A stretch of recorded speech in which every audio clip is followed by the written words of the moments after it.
Three, two, one. E2 performance. This is your questions answered. El Juice. Welcome back to another episode of E2 Performance. We're answering questions. Yeah. We don't have good answers, though. We just whatever. We'll have answers. I'm not saying they're correct. Doesn't mean they're good. Should we start this right away, or what do we? Yeah, let's dig into it. First question. I think a lot of people feel the pressure of, because there's an abundance of like free workouts or remote training options or anything, like all sorts of kinds of, some are gimmicks and some are like good stuff out there, I'll tell you, right? I feel like a lot of people right now with social media, I think they're feeling the pressure of, do I need to work out? Like probably more now than ever, because now there's no excuse. Before, I work out when I have a gym membership. I don't work out when I don't have a gym membership. But now everyone's doing workouts at home.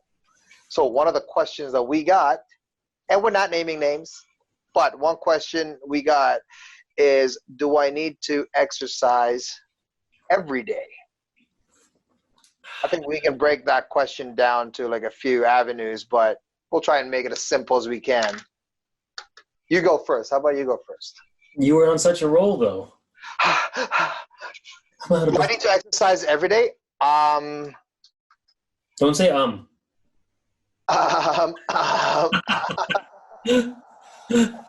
the worst one for saying it.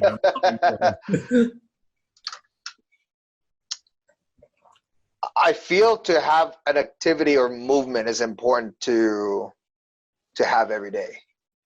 Not necessarily exercise. And again, the question is, why do you exercise? Like, do you exercise? What is a good oh, wow, I just went off the question now. So I'm like, what is even questions? What is even a good reason to exercise? Is losing weight a good reason to exercise? I think it can. You're just going off track now, but is losing weight a good reason to exercise? I think it's a good start. But then what I say is, what's next? So once you lose the 20 pounds, then what? Because maintaining is not a good reason to exercise, in my opinion. Yeah. My opinion. I think we should always be trying to do a little bit something new. That being said, when I say that, I've lost skills and strength to gain other ones. Like, my maximum strength is down right now. I'm weaker than what I used to be, but I can do handstands better and my weightlifting technique has improved. Mm-hmm. I've lost aesthetics. When I was bodybuilding back in the day, I was 180 pounds, way more jacked. Like, I had way more show, but less go. So I had, like, my six-pack was popping more. My arms were bigger, shoulders were bigger. Everything looked a little bit sexier. I've lost that sex appeal for function. So I'm not saying you always have to be progressing on this level here, but you should always be chasing something that's going to keep you motivated and excited. And I don't think maintenance is exciting. Yeah. Yeah, I think for me too, like, obviously we're all getting older. Like, no one's living today and getting any younger, right? But you can definitely get to a place where you're not in pain, you don't have any limitations, nothing stopping you from doing anything you want to do. I think to me, like, one goal for exercise, although I'm heavier on the CrossFit side of things, but I guess that's one of the reasons why I'm heavier on the CrossFit side of things in terms of training style, is because I enjoy doing everything. And then when there's something that I cannot do, to me, it's almost like a challenge that I want to get better at it. So I'm like, I'm not very good at one thing, but my body is capable of doing almost everything. Okay, get back to the question now. So now, do you need to exercise every day? I wouldn't say exercise, but some form of movement. And when I say movement, even a walk is good, to be honest. That might be controversial, but even a walk to me is better than like absolutely nothing.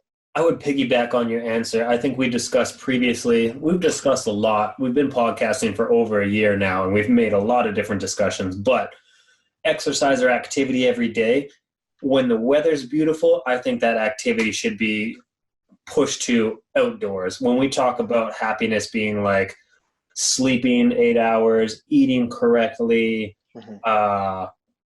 expressing gratitude, what were the other things, like movement and stuff like that, we always seem to forget sunlight. So when it's beautiful outside, I think you should push the activity to outside, whether that's going for a bike ride, going for a walk, going to the river. It's an activity that gets you not sitting in a chair, not watching Netflix or playing on computer.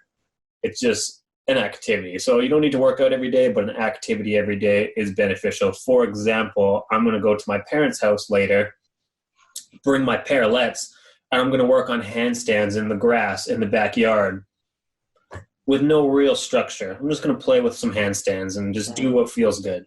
That's an activity. I'm not going to call that a workout. And for us as a family, like we even go to, let's say, a soccer field, and like just basic stuff: throwing, walking, jogging, running, sprinting, even chasing the kids chasing me, playing catch, frisbee, ball, anything really. It's like it's crazy how sweaty you get and how warm the joints feel and how good everything feels after, like, let's say even like 40 minutes of like constantly with no structure, throwing, chasing the kids, lifting the kids. Saying workout is almost such an adult term to be like, oh, we have to do a workout. Workout means like it's got to be super structured. It's very structured. It has a point A and a point B versus just playing.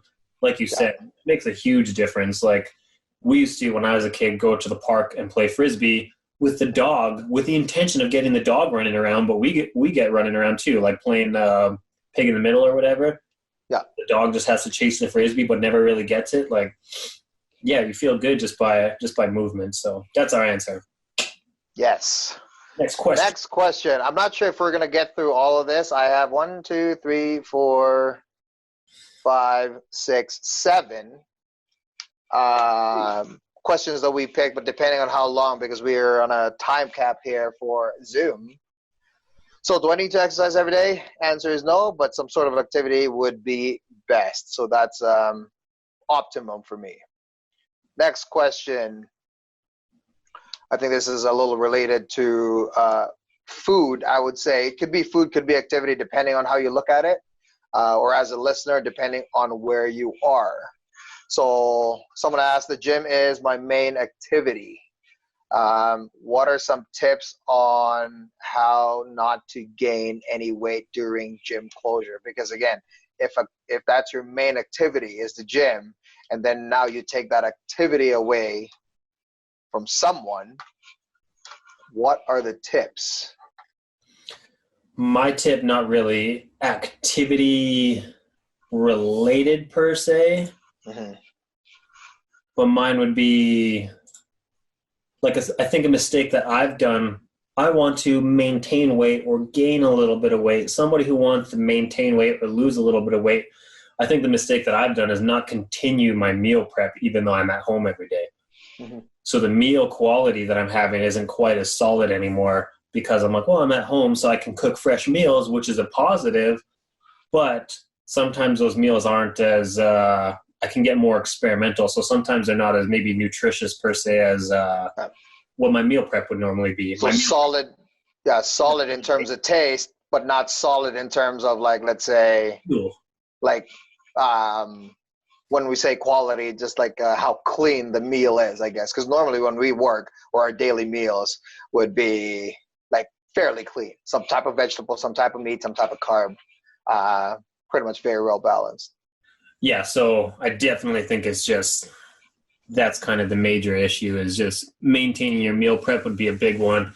The next one in regards to whatever activity that you want to do, I would say it's whatever you enjoy. And if you don't know what you enjoy, then you have to experiment and try new things. Like there's plenty of free content out there in regards to body weight workouts. There's plenty of good yoga on YouTube that you could watch. You could go bike riding, rollerblading, skateboarding. The world's your oyster in regards to what you want to do. Think about what you did as a kid and what you enjoy. Or take your kids to the playground and play tag with them. I think a lot of I get destroyed playing kids. Like if I go to the playground with nieces or nephews and I'm playing tag with them, my cardio gets rocked. I got 4 kids and I'm good at CrossFit. I still get destroyed by kids. Yeah, they don't stop. So if you got kids, go and play with your kids. Take your kids to the park and be like, we're playing tag, me versus you. And I guess a lot of people, when they say the gym is their main activity, and they almost feel like it's pointless when there's no external load, right? For, let's say, well, how am I going to get my deadlift stronger if I'm not deadlifting? Might as well not do anything and just wait it out, right? Again, a lot of people are, I feel like, underappreciating or don't even know the benefits of body weight training. Because again, body weight training done right, man, I guess gymnasts would know this best. More than anyone, right? But body weight training and then doing something very cyclical. When we say cyclical, like a bike ride for an hour. Yeah. Even at a very moderate pace. But when you think about it, yeah, it's an easy bike ride. I don't even feel tired or whatever. But how many muscles worked? How many joints moved? How many stabilizers are active while you're riding that bike for that hour? Yeah. So the compound effect of that, doing something easy, but you do it daily, I think a lot of people just overlook at that and say that it's useless. I'm not getting any stronger. I'm not, it's not something that will benefit me in the long run. Like any activity would. This also goes hand in hand. What we talked about, though, is you should utilize your exercise to enhance your life. Yeah. Like you're not just to be good at the gym.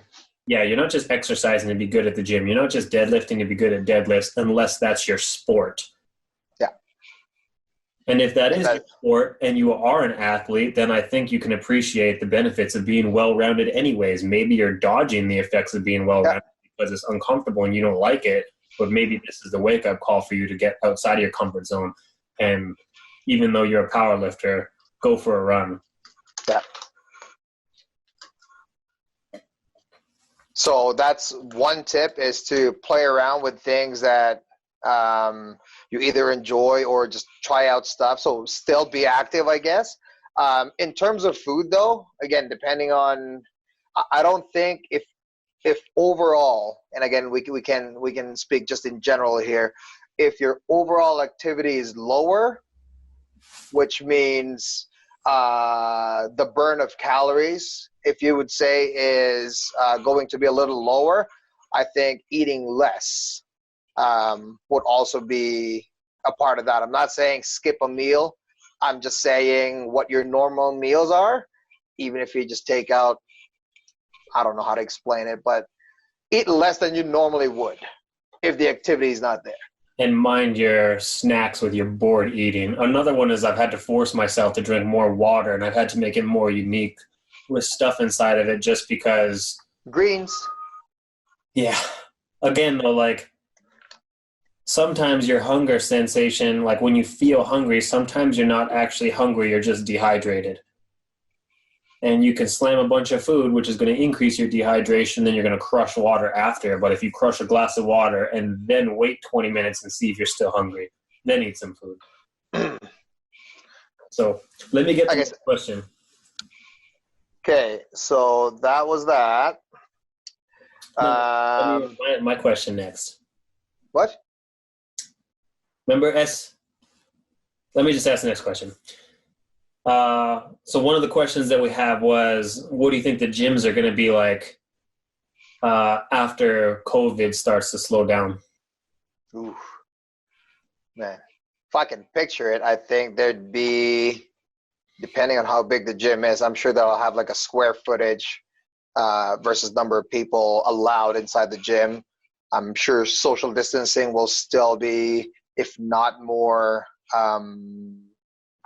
what's the word I'm looking for here? Kind of observed inside the facility. I think employees inside the gym facility will have an extra job of sanitizing and cleaning because you want to protect the whole house, basically, right?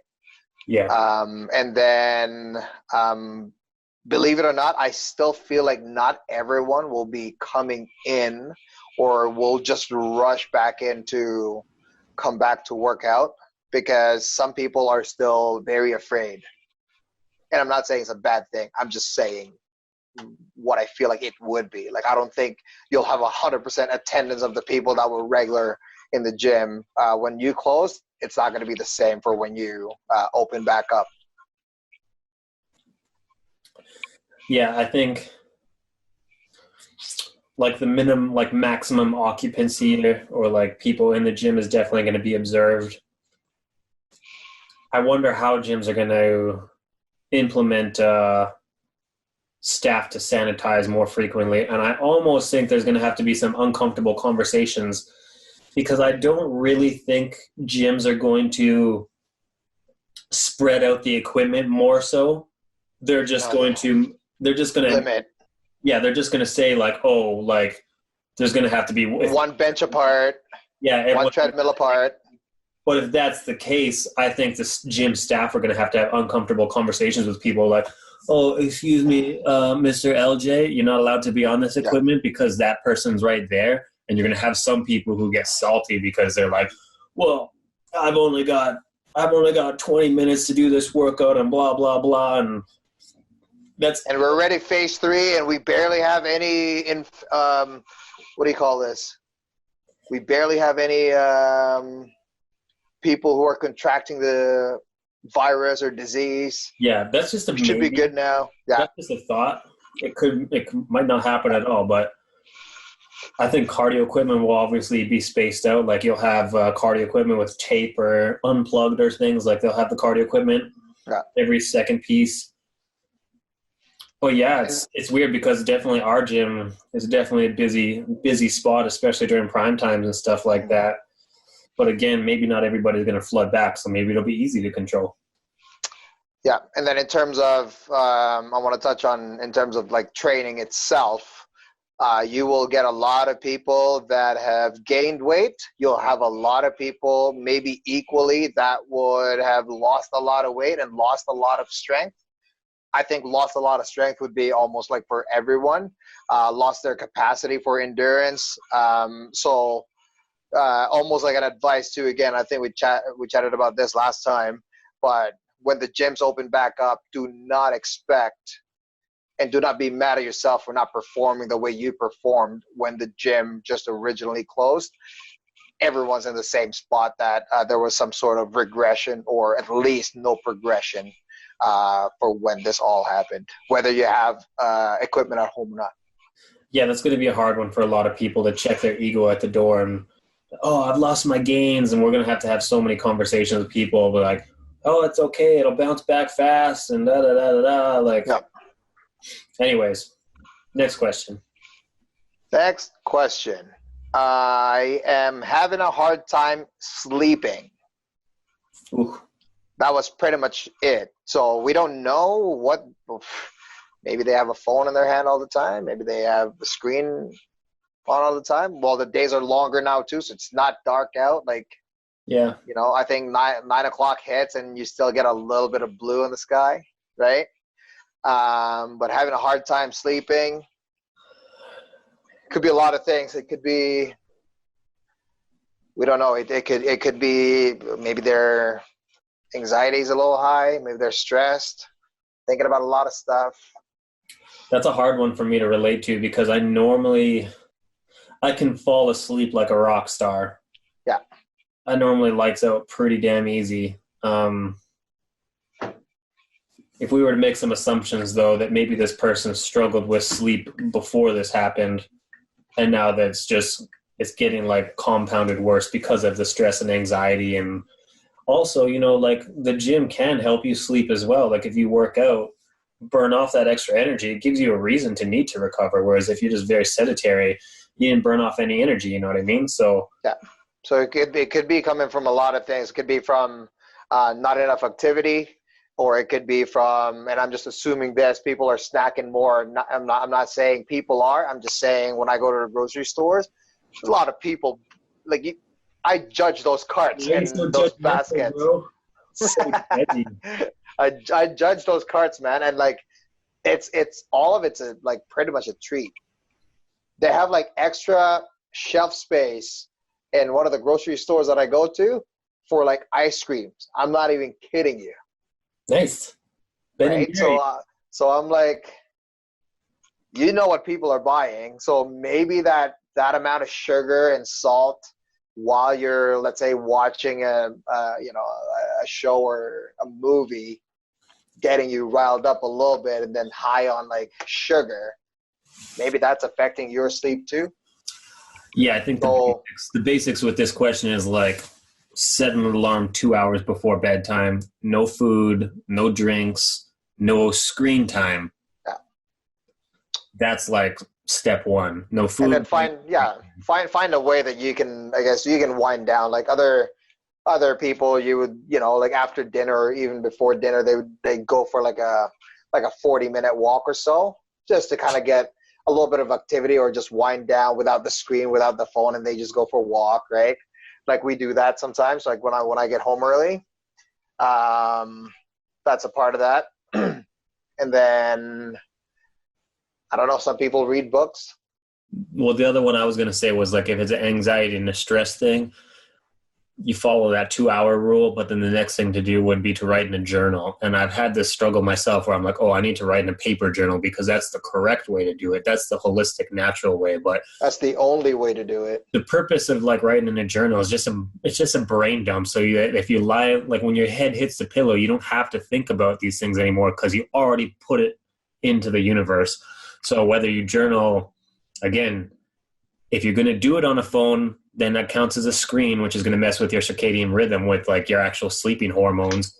If you're going to do it on a screen, you have to do it 2 hours before. If you want to do it pen and paper, do it an hour before bed where you write in the journal. And a lot of people tell me, well, I don't know what to write or I don't know how to start. It's simple. You talk to yourself. My journal entry looks something along the lines of, hey, Eric, you're journaling right now to help yourself sleep. This is what's on my mind right now. And then it just starts to snowball. There you go. Next question. It's crazy because I'm reading some of the questions here and we've almost like touched on every one because we go on tangents every time we have a question. We should almost make it because I'm not sure where our time is at.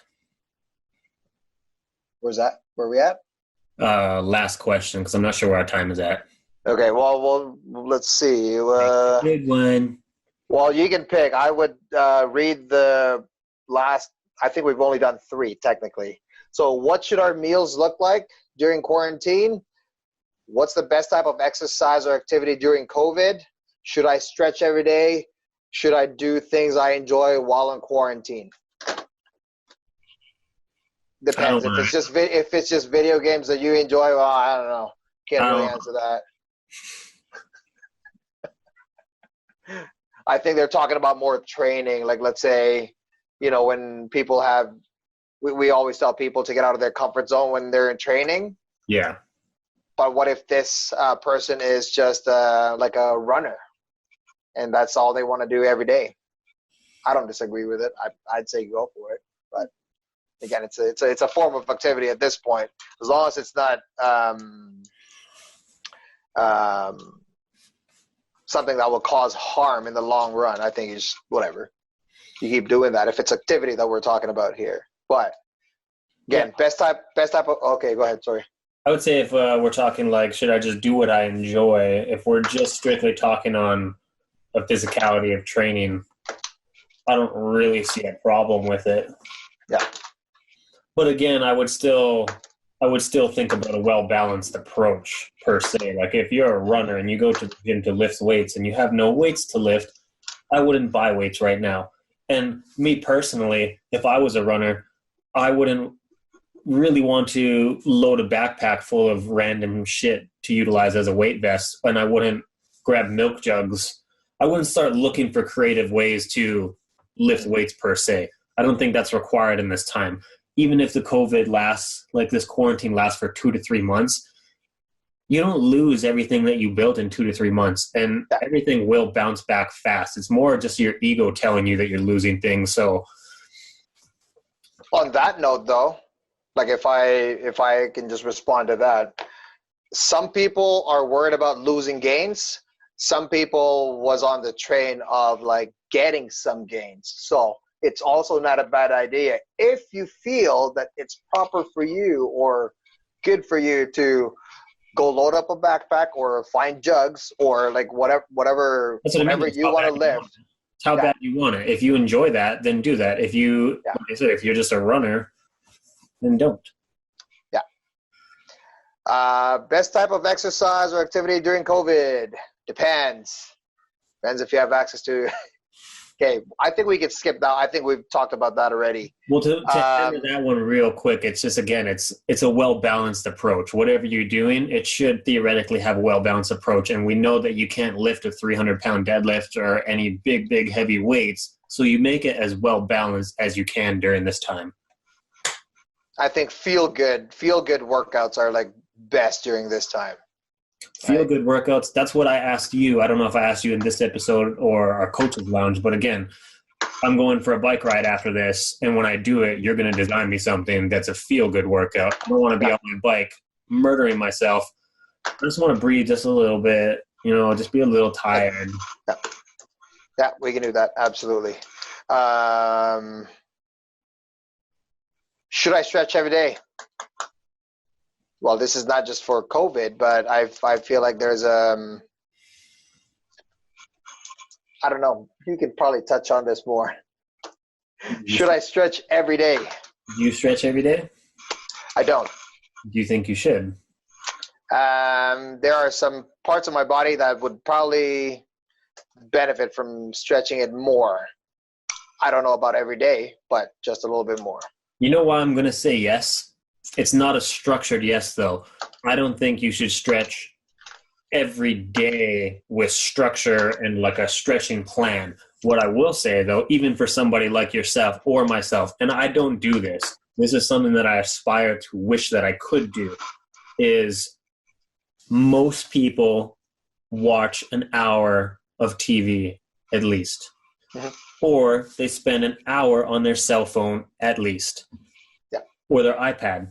I think it's a good aspiration to sit on the floor rather than your couch or a chair and just lightly stretch and move and do what feels good while you're on your phone or while you're watching TV or while you're on your iPad. I think everybody could benefit from getting out of the seated position. So sitting on your carpet or making sure you have enough carpet space to sit down and just move and just do what feels good, like some of this and some of these, a little of this one. It's not going to hurt. Yeah. And again, the more time you spend playing with stretches, and this is kind of where I'm at with like working out and stuff, right? The more you find what you need. You get more in tune with your body. You all of a sudden find things that are tight and that need stretching. And then all of a sudden you stretch it. The next day you're like, man, it doesn't feel like my hips. Like, where did this come from? Like, it feels brand new, So I think, should you stretch every day? I think it's a great aspiration to, without structure. Yeah. Boom. Bottom line, all these questions, I think people are just wanting. Obviously, E2 Performance is a podcast where we discuss just performance on like everything, mentally, physically, emotionally. Like, we just want to be better at everything. Obviously, being better is not a progression that is a straight line. There's a lot of ups and downs during that time too. But people are just asking us questions on how to be better. I was chatting with someone earlier today, and I told her that whether it's through food or through activity or anything in general, all choices made will either add to your success or pull away from it. So you just think about it that way, right? Whatever you do, this is on you. It's your responsibility to yourself. So whatever your decision is, should I stretch every day? What kind of workout? Should I be heavy into powerlifting? Should I do some CrossFit? Should I run? Should I eat more food? Should I eat less food? Should I have ice cream? Everything will add up to basically who you are. So you decide on that. We gave our opinion and our advice. Hopefully you take the proper route. And that being said, like my 2 cents, the proper route doesn't always mean progression. Like a lot of the exercise and stuff we do is to destroy the body. You still need to recover. So we're not saying rest and recovery isn't a good thing, but I don't know. A lot more people are resting at this point than. It's wrong to say that you need to earn your rest, because I think that's an incorrect statement. But I think rest is more enjoyable and it feels better when you have earned it. Well, and I think from that word alone, rest are for people who are tired. So if you never get to that point, well, keep moving. Just kidding. All right. This is our new YouTube page, guys. So if you have anything to say or you got anything to add to the comments, or if you disagree with us or agree, leave us a comment below. Hit the subscribe button. That's Eljay. I'm Eric. We'll catch you later. Thanks for listening.